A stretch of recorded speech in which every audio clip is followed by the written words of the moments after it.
Hi friends, welcome to my channel. ఈ రోజు మనం ఈ వీడియోలో eternal love of dreams episode 18 ని చూద్దాము. ఇప్పుడు ఎపిసోడ్ స్టార్టింగ్ లోనే జీహెంగ్ ఎక్కడ తన గురించి నిజాలన్నింటినీ చెప్పేస్తుందేమోననేసి విలన్ ప్రిన్స్ భయపడిపోయి జైల్లో ఉన్న జీహెంగ్ ని చంపడానికి మనుషుల్ని పంపిస్తున్నాడు. వాళ్ళ మనుషులు ఇప్పుడు జీహెంగ్ ని చంపడానికి జైల్లోకి వచ్చి తనని అటాక్ చేయడానికి ట్రై చేస్తూ ఉంటే జీహెంగ్ వెంటనే గాలిలాగా మాయమైపోతూ ఉంది.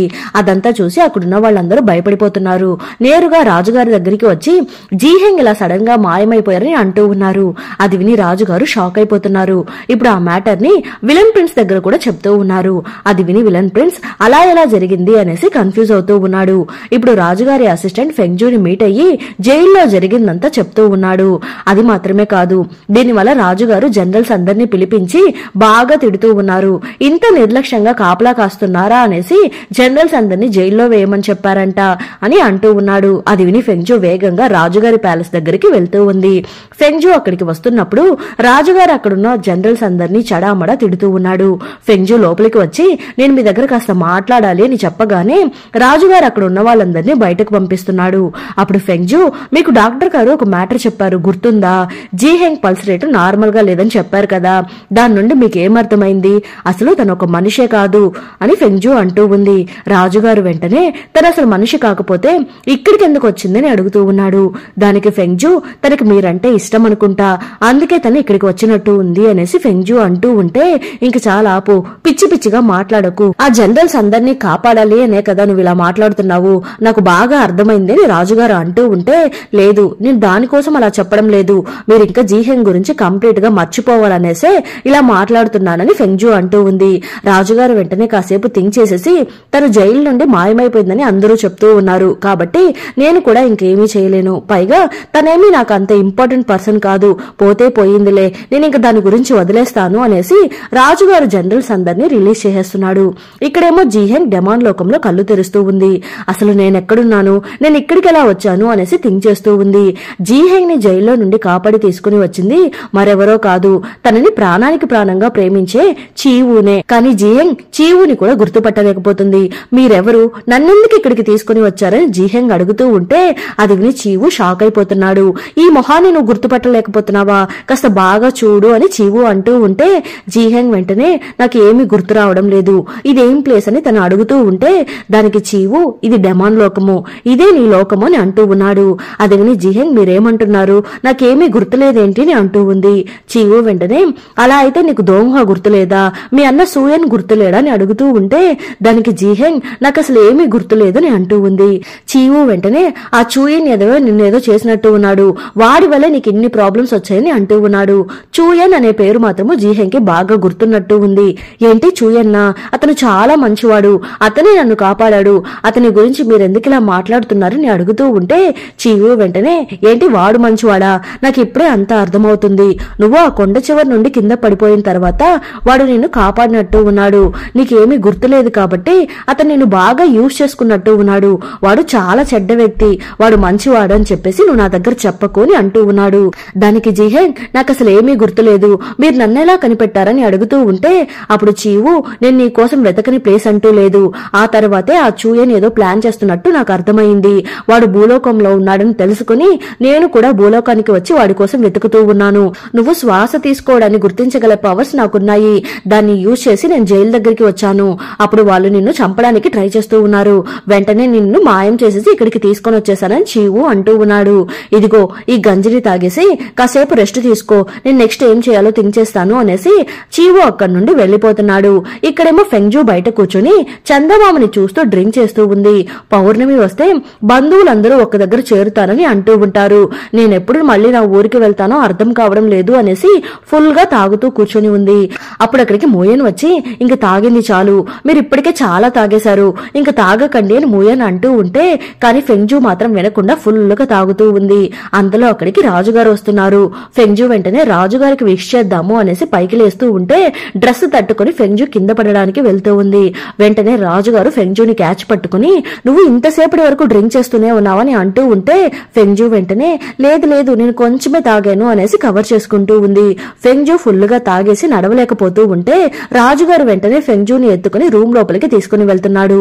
రాజుగారు ఇప్పుడు ఫెంగ్జూని రూమ్ లో పడుకోబెట్టేసి నువ్వు ఎవరిని తలుచుకుని ఇంతగా తాగావు, నువ్వు చందమామని చూస్తూ ఎవరినో మిస్ అవుతున్నానని చెప్పావు ఉన్నావు కదా, నువ్వు ఎవరినైనా తలుచుకొని అలా మాట్లాడి ఉండవచ్చు, కానీ ఇక నుండి నువ్వు ఎవరిని తలుచుకోవడానికి వీల్లేదు, నువ్వు నా గురించి మాత్రమే థింక్ చేయాలి అని చెప్పేసి నేను ఈ రోజు నైట్ ఇక్కడే ఉండిపోనా అనేసి రాజుగారు ఫెంగ్జూతో మాట్లాడుతూ ఉంటే ఫెంగ్జూ ఏమో బాగా గురక పెట్టి నిద్రపోతూ ఉంది.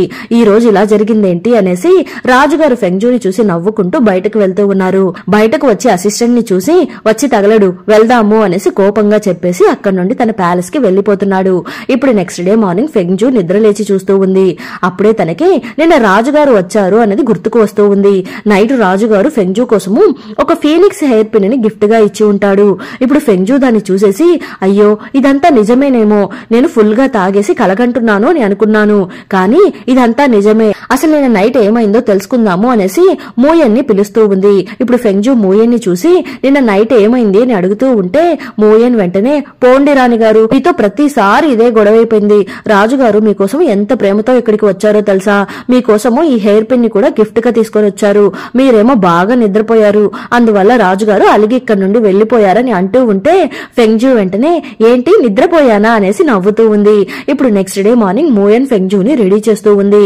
మూయన్ ఇప్పుడు ఫెంగ్జూకి రాజుగారు ఇచ్చిన ఆ హెయిర్ పిన్ ని పెడుతూ ఉంటే ఫెంగ్జూ వద్దు వద్దు అని అంటూ ఉంది. కానీ మూయన్ లేదు, మీరు ఖచ్చితంగా దీన్ని పెట్టుకొని తీరాల్సిందే, ఇది చాలా అందంగా ఉంది అనేసి దాన్ని ఫెంగ్జూకి పెడుతూ ఉంది. అంతలో అక్కడికి ఒక అతను వచ్చి రాజమాత గారు మిమ్మల్ని మీట్ అవ్వడానికి ఇక్కడికి వచ్చి ఉన్నారని అంటూ ఉన్నాడు. అది విని ఫెంగ్జూ భయపడిపోతూ ఉంది. ఎందుకు ఇప్పుడు రాజమాత నన్ను చూడడానికి వచ్చారు అనేసి టెన్షన్ పడుతూ స్పీడ్ గా వెళ్లి రాజమాత గారిని విష్ చేస్తూ ఉంటే పైకి లే అని కూడా చెప్పకుండా తన పక్కన వచ్చి నిలబడుకుని తన తలలో ఉన్న ఆ హెయిర్ క్లిప్ ని తీసి చూస్తూ వావ్ ఇది చాలా కాస్ట్లీగా అనిపిస్తుంది, దీనికి బాగా ఖర్చైనట్టు ఉంది కదా అనేసి ఆ క్లిప్ ని తీసి టేబుల్ మీద పెట్టేసి వెళ్లి కూర్చుంటున్నారు. ఆ తర్వాత కాసేపటికి సరే సరే పైకి లేని అంటూ ఉంది. ఏమ్మా ఇన్ని రోజులైనా నన్ను వచ్చి మీట్ అవ్వాలని నీకు తెలియదా, ఇన్ని రోజుల నుంచి ఇక్కడ ఉంటున్నావు, కనీసం ఒక్కసారి కూడా నువ్వు నా దగ్గరికి రాలేదు ఎందుకు అని అడుగుతూ ఉంటే పైకి లేచి నిలబడుకుని ఉన్న ఫెంగ్జూ వెంటనే మళ్లీ మోకాల మీద కూర్చొని దయచేసి నన్ను క్షమించండి, నేను తప్పు చేసేసాను, నేను వచ్చి మిమ్మల్ని మీట్ అయి ఉండాలి, నన్ను క్షమించండి అనేసి క్షమాపణలు అడుగుతూ ఉంది. అప్పుడు రాజమాత అవును నువ్వు ఏ ఫ్యామిలీకి చెందిన అమ్మాయివి, మీ అమ్మా నాన్న ఎవరు అని అడుగుతూ ఉంటే ఫెంగ్జూ వెంటనే నేను ఒక సాధారణ కుటుంబానికి చెందిన అమ్మాయిని, మా అమ్మా నాన్న ఇద్దరు కలిసి ప్రపంచ యాత్రకి వెళ్లారు, వాళ్ళు ప్రెజెంట్ ఎక్కడున్నారో నాకు తెలియదు అని అంటూ ఉంది.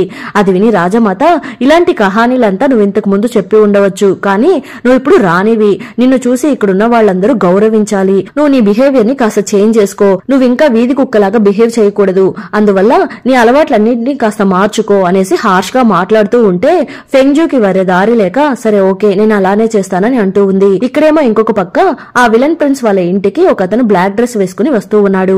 అతను మరెవరో కాదు చూయిన్నే. అతని అసిస్టెంట్ అక్కడ ఉన్న విలన్ ప్రిన్స్ మనుషులందరినీ అటాక్ చేసేసి చూయన్ ని లోపలికి జాగ్రత్తగా తీసుకుని వెళ్తూ ఉన్నాడు. నా ప్యాలెస్ లోకి ఎవరా ఇంత ధైర్యంగా వస్తుండేది అనేసి విలన్ ప్రిన్స్ చూస్తూ ఉంటే అప్పుడు చూయన్ లోపలికి వెళ్లి కూర్చొని ఒక కాఫీ కప్ ని రప్పించి ఒక చిన్న మ్యాజిక్ వేసి ఆ కాఫీ కప్ ని విలన్ టేబుల్ మీదకి పంపిస్తున్నాడు. అది చూసి విలన్ ప్రిన్స్ భయపడిపోతున్నాడు. ఇతనెవరో గొప్ప వ్యక్తి అయి ఉంటాడు అనేసి థింక్ చేస్తూ ఉండు నేను నిన్ను ఇప్పుడే చంపి పాతి పెట్టేస్తాను అనేసి ఖడ్గాన్ని తీసుకుని వస్తూ ఉన్నాడు. అప్పుడు చూయన్ ఇలా చూడు నువ్వు జీహెంగ్ ని చంపగలిగావా అని అడుగుతున్నాడు. దానికి విలన్ ప్రిన్స్ నీకు జీహెంగ్ తెలుసా అని అడుగుతూ ఉంటే నాకు అన్నీ తెలుసు అని చూయన్ అంటూ ఉన్నాడు. చూయన్ జీహెంగ్ ని యూజ్ చేసుకుని ఆ రాయిని తీసుకుని వెళ్లిపోవాలని ట్రై చేశాడు. కానీ అంతలో చీవు వచ్చి జీహెంగ్ ని తీసుకుని వెళ్లిపోయాడు. అందువల్ల వేరే దారి లేక చూయన్ విలన్ ప్రిన్స్ ని హెల్ప్ అడగడానికి వచ్చినట్టు ఉన్నాడు. అసలు మీకేం కావాలి, ఇంత పవర్స్ పెట్టుకుని నన్ను మీట్ అవ్వడానికి ఇక్కడికి ఎందుకు వచ్చారని విలన్ ప్రిన్స్ అడుగుతూ ఉంటే చూయన్ వెంటనే నాకు మీ దగ్గర ఉన్న ఆ రాయి కావాలి, మీరు నాకు దాన్ని ఇప్పిస్తే నేను మిమ్మల్ని నెక్స్ట్ రాజుగా చేస్తాను అని అంటున్నాడు. అది విని విలన్ ప్రిన్స్ ఆ రాయి మా రాష్ట్రం యొక్క నిధి, దాన్ని నేనెలా నీకు ఇవ్వగలను, ఇవ్వలేను అని అంటూ ఉంటే అదంతా నాకు అనవసరము, నీకు రాజు కావాలని కోరిక ఉందా లేక మీ తమ్ముడు ఆ రాయిని జాగ్రత్తగా చూసుకోవాలని అనుకుంటున్నావా, ఈ రెండిట్లో ఏది కావాలో నువ్వే డిసైడ్ చేసుకొని అంటూ ఉన్నాడు. అది విని విలన్ ప్రిన్స్ మనసు మారిపోయి నేను ఇప్పుడు ఏం చేయాలని అడుగుతూ ఉన్నాడు. దానికి చూయన్ నాకు ఆ రాయి ఎక్కడుందో తెలియాలని అంటూ ఉన్నాడు. దానికి విలన్ ప్రిన్స్ అసలు ఆ రాయి ఎక్కడుందో నాకే తెలియదు, అది రాజులకు మాత్రమే తెలుస్తుంది అని అంటూ ఉన్నాడు. దానికి చూయన్ అది ఎక్కడుందో నేను చెప్తాను, మీ పూర్వీకుల సమాధి ఉంది కదా అక్కడే ఆ రాయిని దాచి ఉంచారు, ఆ సమాధి దగ్గరికి వెళ్ళడానికి నాకు మ్యాప్ కావాలని అడుగుతూ ఉన్నాడు. విలన్ ప్రిన్స్ వెంటనే అది మా తమ్ముడు ఆఫీస్ రూమ్ లో ఉంటుంది, మీరే వెళ్లి దాన్ని తీసుకోండి అని అంటూ ఉన్నాడు. ఏంటండి మీరు ఒక అన్నయ్య ఉండి తమ్ముడు రూమ్ లోకి వెళ్లి ఆ మ్యాప్ ని కూడా తీసుకొని రాలేరా, మీరు ముందెళ్ళి ఆ మ్యాప్ ని తీసుకొని తీసుకొని రండి, నెక్స్ట్ రిమైనింగ్ వర్క్స్ అంతా నేను చూసుకుంటాను అనేసి చూయన్ అంటూ ఉన్నాడు. ఇప్పుడు రాజుగారు చింటీతో మాట్లాడుతూ ఉన్నాడు. నువ్వు ఆ సమాధి దగ్గర భద్రతని పెంచడం కోసము కొన్ని ప్లాన్స్ గీసావు కదా, అది నాకు చాలా బాగా నచ్చింది, మనం దాన్నే ఇంప్లిమెంట్ చేద్దామని అంటూ ఉన్నాడు. అప్పుడు చింటీ దగ్గర నుండి తనకు ఆల్రెడీ బాగా తెలిసిన స్మెల్ వస్తూ ఉంది. అదే ఆల్రెడీ ఫెంగ్జూ ఒకసారి ఒక ఆయిల్మెంట్ ని తయారు చేసి ఇచ్చి ఉంటుంది కదా, సేమ్ ఆ స్మెల్ నే ఇప్పుడు చింటీ దగ్గర నుండి వస్తూ ఉంది.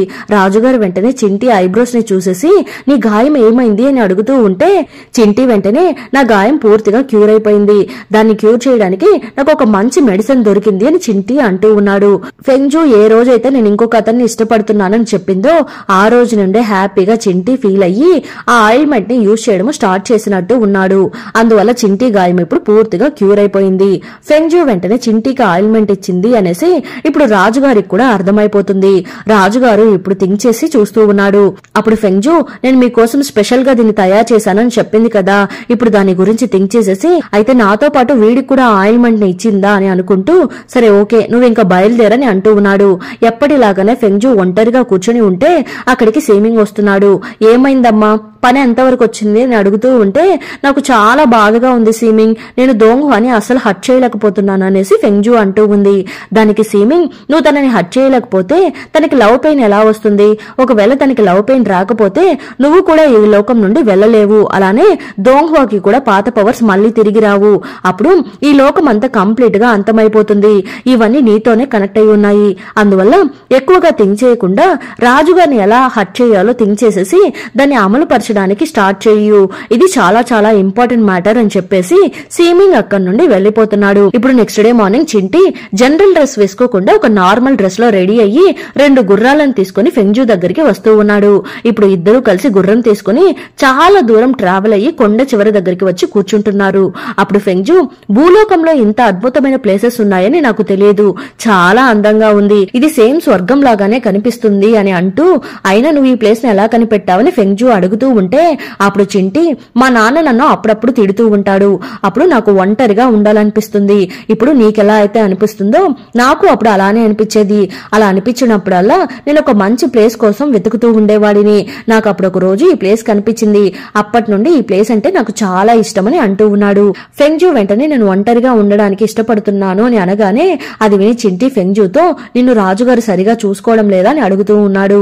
ఫెంగ్జూ వెంటనే దానికి రాజుగారు నన్ను బాగానే చూసుకుంటున్నారు, కానీ నేనే ఈ ప్యాలెస్ లో ఉండగలిగే పర్సన్ ని కాను అని అంటూ ఉంది. అది విని చింటీకి కాస్త హ్యాపీగా ఉంది, అమ్మయ్య తను రాజుగారిని లవ్ చేయలేదు అనేసి, మనకి ఇంకొక ఛాన్స్ ఉంది అనేసి హ్యాపీగా ఫీల్ అవుతూ ఉన్నాడు. అప్పుడు చింటీ ఫెంగ్జూకి గిఫ్ట్ ఇవ్వడం కోసం ఒక గాజుని చేతిలో పట్టుకుని కూర్చొని ఉన్నాడు. ఇవ్వాలా వద్దా అని థింక్ చేస్తూ ఉన్నాడు. అప్పుడు ఫెంగ్జూ చూసేసి నీ చేతిలో ఏముంది అని అడుగుతూ ఉంటే చింటీ వెంటనే ఏం లేదు, నీకు ఇద్దామనేసి ఒక చిన్న గిఫ్ట్ ని చాలా రోజుల నుంచి నా దగ్గరే పెట్టుకుని ఉన్నాను, కానీ ఇవ్వాలా వద్దో నాకే అర్థం కావడం లేదని అంటూ ఉంటే ఓ గిఫ్టా, ఇలా ఇవ్వు అనేసి ఫెంగ్జూ వెంటనే దాన్ని తీసుకుని చూసేసి చేతికి వేసుకుంటూ ఉంది. ఇది చాలా బాగుంది, నాకు బాగా నచ్చింది అని అంటూ ఉంది. అది చూసి చింటీ నీకు నిజంగానే నచ్చిందా అని అడుగుతూ ఉంటే ఫెంగ్జూ వెంటనే అవును నాకు ఇది బాగా నచ్చింది, చూడు ఎంత అందంగా ఉందో అనేసి హ్యాపీగా ఫీల్ అవుతూ ఉంది. అదంతా చూసి చింటీ కూడా హ్యాపీగా ఫీల్ అవుతూ ఉన్నాడు. అప్పుడు చింటీ నేను నీకు మళ్ళీ మళ్ళీ చెప్తున్నాను, నీకు ఎప్పుడైతే ఆ ప్యాలెస్ నుండి బయటికి వెళ్లాలని అనిపిస్తుందో అప్పుడు నాకు చెప్పు, నేను నిన్ను దూరంగా తీసుకుని వెళ్లిపోతానని అంటూ ఉన్నాడు. అప్పుడు ఫెంగ్జూ సరే ఓకే అన్నట్టు తల ఊపేసి ఆహా చీకటి పడుతున్నట్లు ఉంది అనేసి ఫెంగ్జూ అంటూ ఉంది. సరే ఇంకా మనం బయలుదేరదామా అని చింటీ అడుగుతూ ఉంటే వద్దు, ప్యాలెస్ లో ఒక పక్క మాత్రమే ఆకాశంలో ఉండే నక్షత్రాలు కనపడతాయి, ఇక్కడైతే అన్ని నక్షత్రాలు క్లియర్ గా కనపడుతున్నాయి, నైట్ మనం నక్షత్రాలన్నింటినీ చూసేసి ఇంటికి వెళ్దాము అనేసి ఫెంగ్జూ అడుగుతూ ఉంటే చింటీ కూడా సరే ఓకే నీ ఇష్టం అని అంటూ ఉన్నాడు. అలా అయితే కాసేపు ఇక్కడే ఉందాము అనేసి అక్కడే కూర్చుంటున్నారు. ఇక్కడేమో రాజుగారు తన వర్క్స్ అంతా కంప్లీట్ చేసేసి ఈ రోజు నేను ఫెంగ్జూ ప్యాలెస్ దగ్గరికి వెళ్తున్నానని అంటూ ఉన్నాడు. సరే ఓకే అనేసి అసిస్టెంట్ పల్లకిని రెడీ చేస్తూ ఉన్నాడు. ఇప్పుడు రాజుగారు రెడీ అయ్యి ఫెంగ్జూ ప్యాలెస్ కి వెళ్లగానే ఆ విలన్ ప్రిన్స్ లోపలికి వచ్చి ఆ సమాధి దగ్గరికి వెళ్లే మ్యాప్ ని కనిపెట్టేస్తున్నాడు. రాజుగారేమో ఫెంగ్జూ ప్యాలెస్ దగ్గరికి వచ్చేస్తున్నాడు. వచ్చి డోర్ కొడుతూ ఉంటే లోపల కూర్చొని ఉన్న మోయన్ అమ్మయ్య రాణిగారు వచ్చేశారు అనేసి హ్యాపీగా వెళ్లి డోర్ ఓపెన్ చేస్తూ ఉంది. కానీ బయట రాజుగారిని చూసి మోయన్ షాక్ అయిపోతూ ఉంది. వెంటనే అక్కడ వర్క్ చేస్తున్న పని వాళ్ళందరూ మోకాల మీద కూర్చొని క్షమాపణలు చెప్తూ ఉన్నారు. అప్పుడు రాజుగారి అసిస్టెంట్ వాళ్ళందరినీ తెగదిడుతూ ఉన్నాడు. అసలు మీ అందరికి ప్రాబ్లం ఏంటి?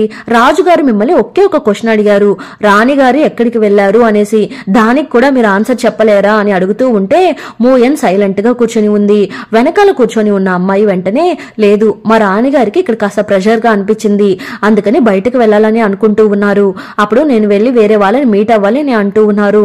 తను ఎవరంటే అనేసి చింటి పేరుని చెప్పడానికి వెళ్తూ ఉంది. మోయన్ వెంటనే సీరియస్ గా తిరిగి చూడగానే ఆ పనమ్మాయి సైలెంట్ అయిపోతుంది.